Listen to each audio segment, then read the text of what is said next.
The number of women and minorities at the top levels of the technology industry, I think everyone agrees, are not where they should be. They're disappointing across the board. When you look at Cisco, 23% of employees are women globally, 38% of executive leadership is female. It's actually higher than a number of other tech companies. What should those numbers be?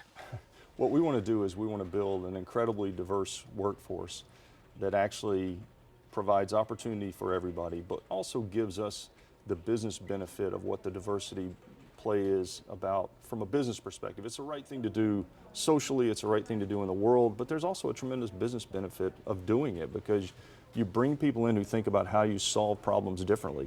How do you go at different issues based on their experiences? And the diversity comes through, ethnic diversity, gender diversity, nationalities, different nationalities working together and thinking about it. So when you took over as CEO, was it a bit surprising to you to think that there wasn't more diversity, that we're in 2016 and still there's a long way to go in terms, especially of women in leadership? No, it wasn't surprising because I've been actively working on this for the company for the last decade, honestly. Through this process, I think what we've learned though is we've definitely learned what doesn't work. And what I believe at the end of the day, what has to happen is that you have to elevate the right leaders first and foremost. But when I put my leadership team together, my initial leadership team was 10 people. It's now 12, but of the first 10, we went through each of the jobs and said, okay, who's the right person for that job? Who's the right person for that job? And we went through that process, and 5 of the 10 were female. And it was fantastic. And that's the way it has to happen. It has to happen naturally.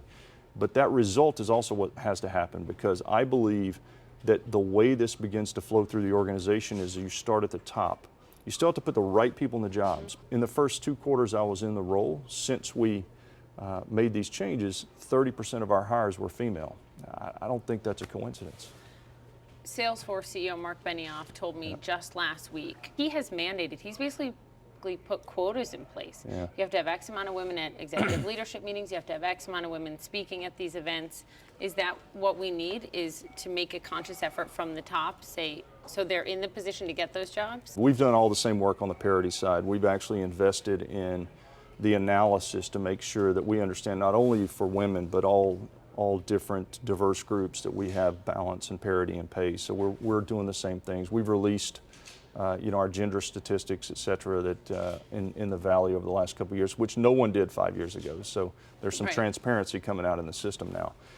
I personally don't believe that quotas unto themselves are the answer. And in fact, I think sometimes they can do a disservice. So, because what you don't want to do is create a situation where someone's perhaps commenting that that woman was placed in that job because someone needed to make a number. Now, what I do believe you have to do is you have to ensure that you have fairness in the process. You have to make sure you have we look at it from a demand side and a supply side. And the supply side is where we need to do the work. How do we get more females into the interview process? How do we get more of them into our leadership programs? From the beginning. From the beginning. And while I think it's important to measure, because you have to know how well you're doing, we've tried the quota thing. I've tried forcing it, and I just think it creates really odd behavior sometimes that doesn't do either the males or the females justice.